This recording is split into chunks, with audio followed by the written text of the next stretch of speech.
A senhora Maria Lúcia Fatorelli, coordenadora da Auditoria Cidadã da Dívida, com tempo de 10 minutos prorrogáveis, por mais 5.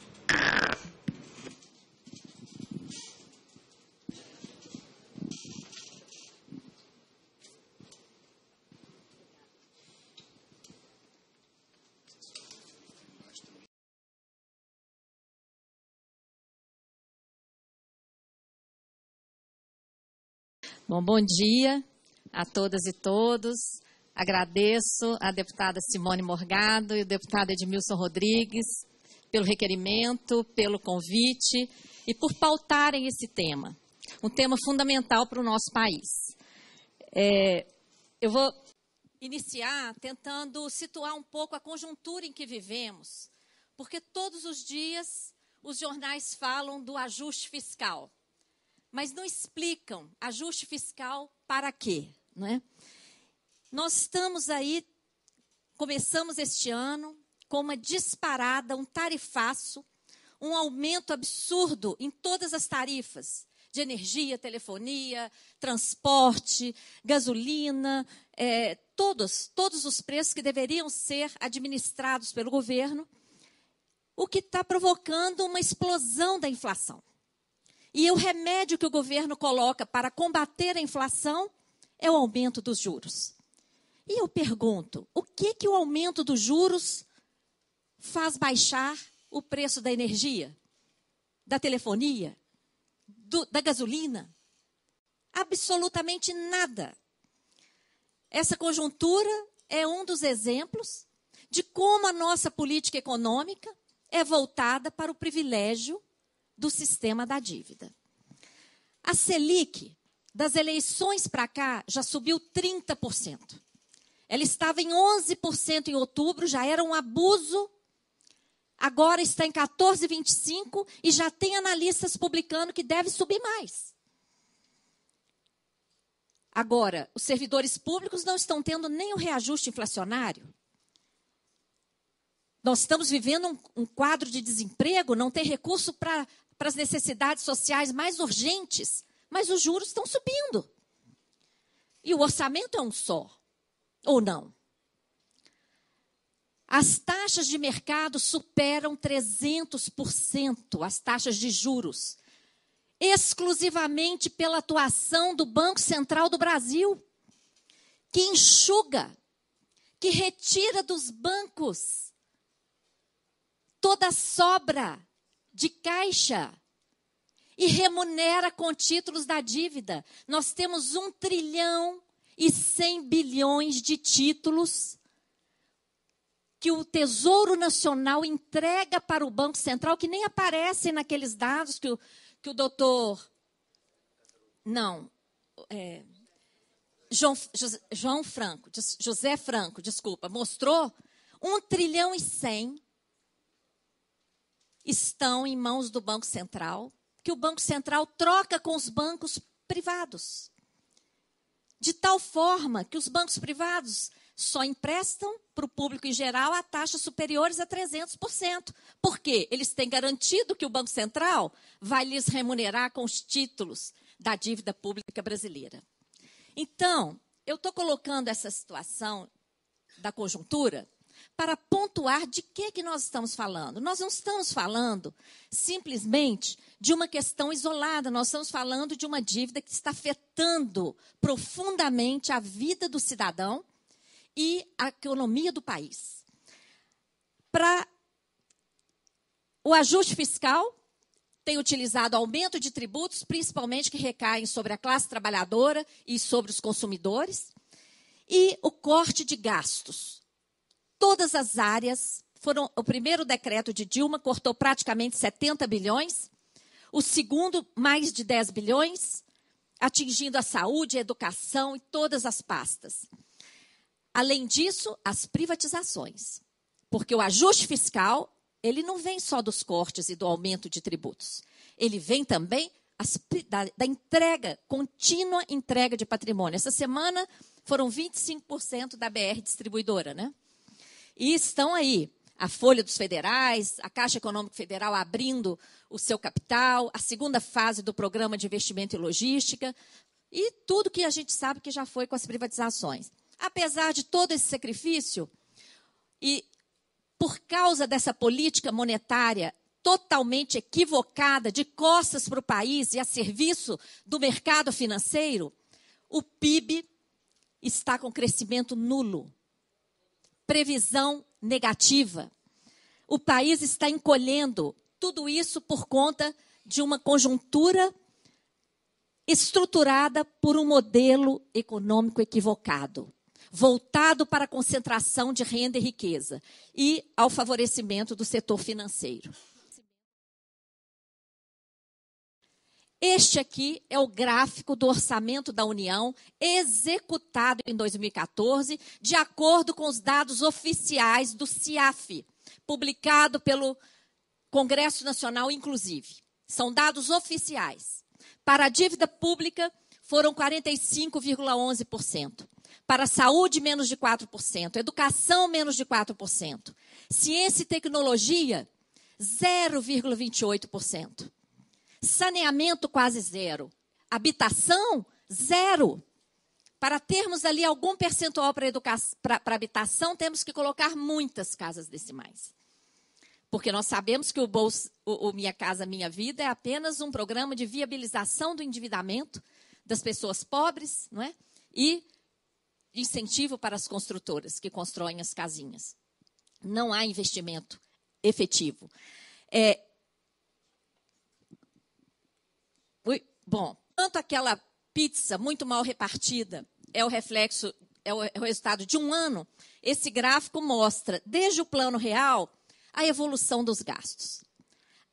Esse gráfico mostra muito bem como ficaram congelados os gastos com saúde e educação, são essas primeiras linhas aqui embaixo, a educação, a linha azul, a mais baixa, a saúde, pessoal e encargos, previdência, que tem receita própria, e olha só a evolução dos juros e amortizações da dívida. Não é? Os juros e amortizações da dívida são, sim, os vilões do gasto público. Não é? E quem se beneficia, não é? É o setor financeiro privado, sim. Por isso é que a gente chama de sistema da dívida. Porque aquela dívida pública que a gente aprende nos livros, instrumento de aporte de recursos ao Estado, para que o Estado aplique esses recursos de acordo com o interesse público, em investimentos, atendimento das necessidades e complementação dos recursos arrecadados, isso já deixou de existir há décadas. A dívida pública é hoje um grande negócio financeiro. Um grande negócio financeiro, e ela é administrada como um negócio financeiro, preocupada apenas com riscos de mercado, com sustentabilidade para o mercado. É um negócio financeiro, não é mais aquela dívida para aplicação em interesses nacionais. Nós chamamos essa distorção de sistema da dívida, porque, em vez da dívida servir de aporte de recursos, a dívida se tornou num esquema de contínua transferência de recursos da União, dos estados, de municípios, em benefício do setor financeiro privado e grandes investidores. Não é? A principal característica do sistema da dívida é a falta de contrapartida real ao país. É um esquema que se sustenta e que rola. Os dados que o Casarotto colocou aqui mostra como ela se multiplica por ela mesma sem nenhum benefício. E como é que esse sistema opera? Ele funciona a partir do direcionamento do modelo econômico. O modelo econômico, quais são as principais metas do modelo econômico? Superávit primário, inflação, que não controla a inflação. Os dois pilares do regime de metas de inflação, juros altos e controle da base monetária, entre aspas, porque, na verdade, trata-se de remuneração de sobra de caixa de bancos. Esses dois pilares se prestam unicamente a beneficiar o setor financeiro e não controlam o tipo de inflação que existe no Brasil. E essas são as metas do nosso modelo econômico, a serviço do mercado financeiro. Os privilégios financeiros, o orçamento da União que eu mostrei aqui, os dados da dívida dos estados que o Casarotto mostrou, que Carmen também vai mostrar, denunciam isso. Um sistema legal, entre aspas, porque vai legalizando aos poucos os procedimentos para garantir esse escoamento de recursos para o setor financeiro. O sistema político distorcido.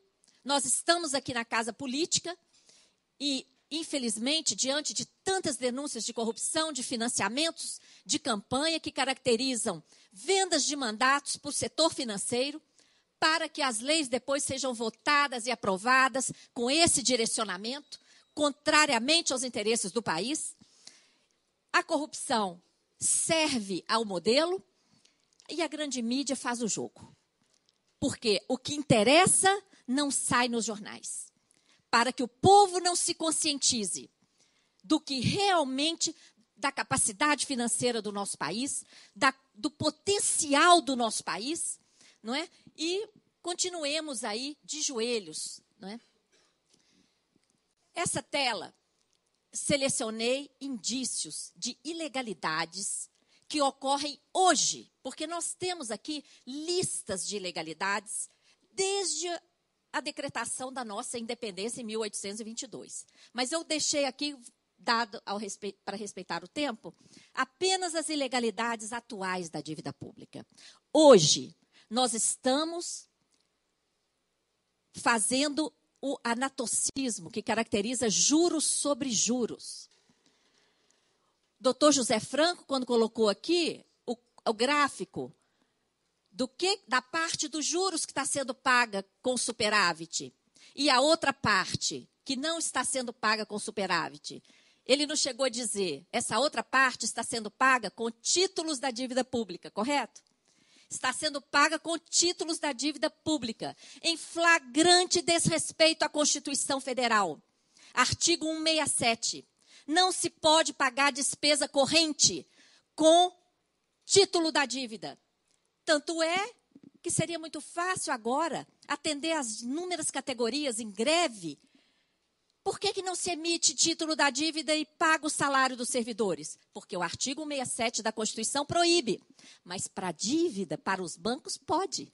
Então, nós estamos pagando juros com títulos da dívida pública, ferindo a Constituição Federal.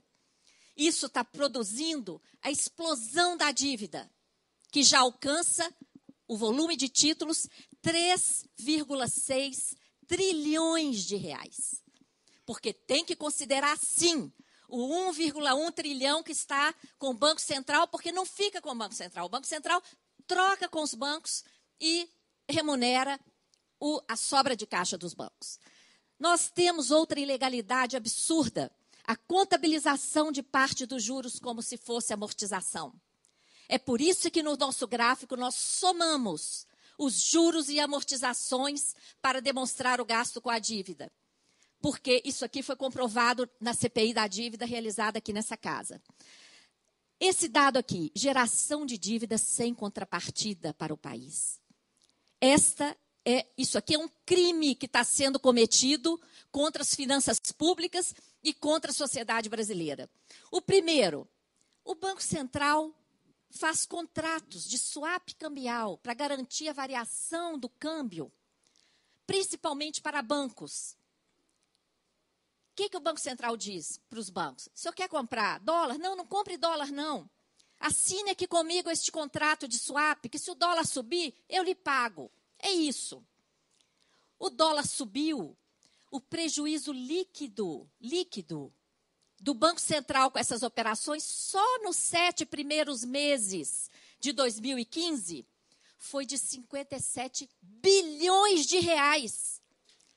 Só nos 7 primeiros meses. Se nós olharmos o resultado negativo com essas operações, nos últimos 11 meses, foram 128 bilhões de reais, mais do que o orçamento anual da saúde. E como é que esse prejuízo é pago? É pago com o título da dívida. Sobre isso ainda incidirão os maiores juros do mundo. Qual é a autorização legal para o Banco Central fazer essas operações de swap indiscriminadamente, generosamente, para o setor financeiro?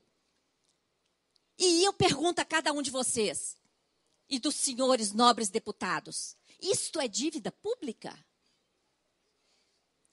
Prejuízo em operação de swap, feita de forma irresponsável pelo Banco Central do Brasil, isso é dívida pública que todos nós temos que pagar? Que temos que cortar saúde, educação, negar saneamento, matando o nosso povo para pagar resultado de prejuízo do Banco Central em operação de swap? Isso é dívida pública? Isso é geração de dívida pública, totalmente sem contrapartida ao país. Esse negócio é que eu digo que é um sistema.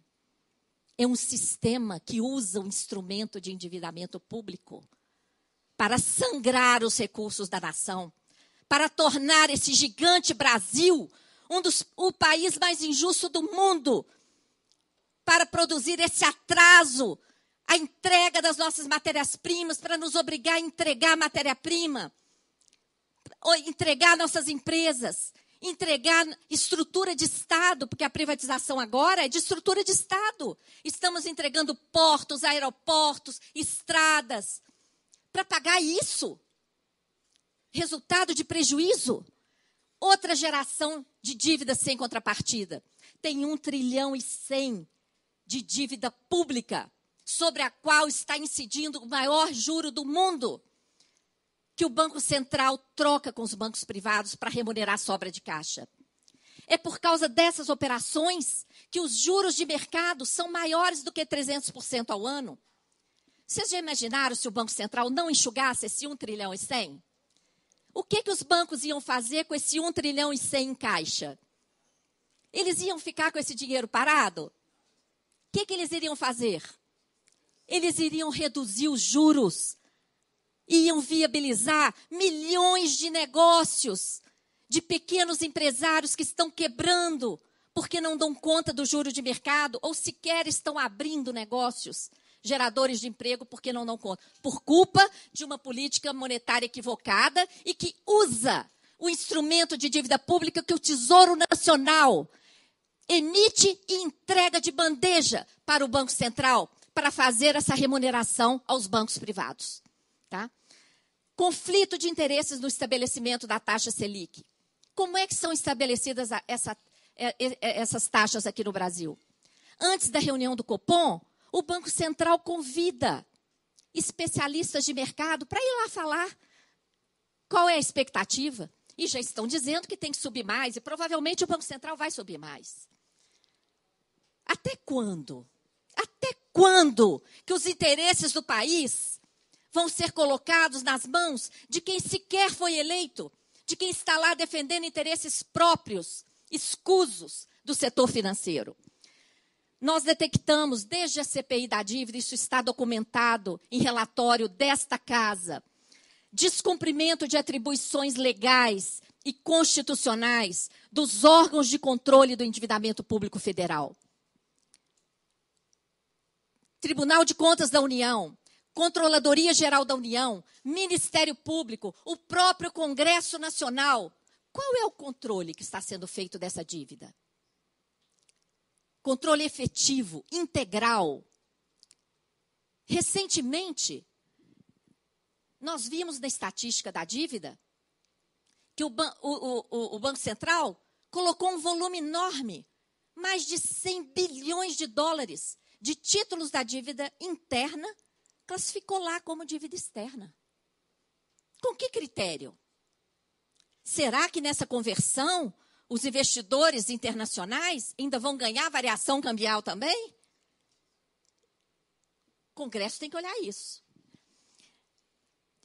E, além de tudo isso, a ilegalidade mais flagrante, o desrespeito aos direitos humanos no nosso país. Porque tudo isso aqui, todos esses exemplos, e esses aqui são apenas alguns, tem um custo muito grande. O risco de vida de milhões de brasileiros. Essa é a conta da dívida. Bom, o paradoxo é esse aqui, ó, dados. Só para a senhora concluir, por favor. Tá bom. Os dados. Brasil é a 7ª economia mundial, pior distribuição de renda do mundo, 79º no ranking do IDH, medido pela ONU, penúltimo no ranking da educação, 128º no crescimento econômico. Esse paradoxo aqui tem responsáveis. Um dos grandes responsáveis por isso é o sistema da dívida e a falta de acompanhamento. Alguém ganha, né?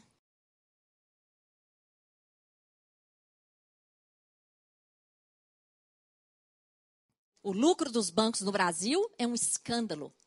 Tem sido maior do que 70 bilhões nos últimos anos e ano passado superou 80 bilhões. Tá? Esse ano vai ser mais ainda. Tá? E com essa, claro, com essa remuneração do swap, com essa operação de mercado aberto, tudo utilizando o sistema da dívida, né? Eu não vou explicar aqui a trajetória do crescimento da dívida externa, porque não há tempo, mas fica aí o gráfico, e nós temos que trabalhar com a dívida bruta. Esse cálculo da dívida pública bruta em relação ao PIB, esses dados são oficiais do Banco Central do Brasil, tá? Esse dado da dívida em relação ao PIB é uma ilusão. Ilusão. Nós temos que trabalhar com a dívida bruta. A dívida interna em títulos já supera 3 trilhões e 600 bilhões, tá? E também nós temos que trabalhar com a dívida bruta. São dados também oficiais do Banco Central, tá? Os números estão aqui, que eu acabei de falar. A grande pergunta é: que dívida é essa? Quem está se beneficiando desse esquema? Quanto realmente recebemos? Quanto já pagamos? É isso que a auditoria quer responder. A auditoria não é uma ideia nossa, a auditoria está prevista na Constituição Federal, até hoje não cumprida. Já conseguimos uma CPI da dívida aqui nessa casa, o requerimento de autoria do deputado Ivan Valente, do PSOL de São Paulo. Os resultados, os relatórios estão no Ministério Público e nada aconteceu. Foram descobertas diversas ilegalidades e ilegitimidades. O Equador realizou auditoria oficial por iniciativa do seu presidente da República. E olha aqui o resultado. Depois da auditoria, os gastos com a dívida caíram. O Equador anulou 70% de sua dívida externa em títulos com a concordância dos credores. Isso permitiu triplicar os gastos sociais naquele país. A Grécia, recentemente, realizou também uma auditoria da sua dívida por iniciativa do Parlamento. Foi feito um trabalho preliminar. Foram também identificados diversos mecanismos ilegais que usam o instrumento da dívida pública para massacrar aquele país também. É por isso que nós dissemos que o sistema da dívida se reproduz em âmbito internacional e nacional. Nós produzimos diversos livros com linguagem popular, porque o povo que paga essa conta tem que entender desse sistema da dívida. E deixo aqui para os nobres deputados um exemplar de cada livro, em agradecimento a essa deferência de nos convidar para participar dessa audiência. E deixo aqui uma proposta. Nós estamos querendo criar uma frente parlamentar. Nós queremos ver essa casa discutindo, pelo menos dando os primeiros passos para cumprir a Constituição Federal. Nós queremos ver os deputados entendendo de dívida pública, esmiuçando esse esquema financeiro que usa o Estado para sangrar recursos em vez de aportar recursos. Espero que todos os parlamentares assinem a ficha de adesão que nós estamos distribuindo para que implantemos o quanto antes essa frente parlamentar com participação cidadã. Agradeço, convido a todos para visitarem a página da auditoriacidadã.org.br. Muito obrigada.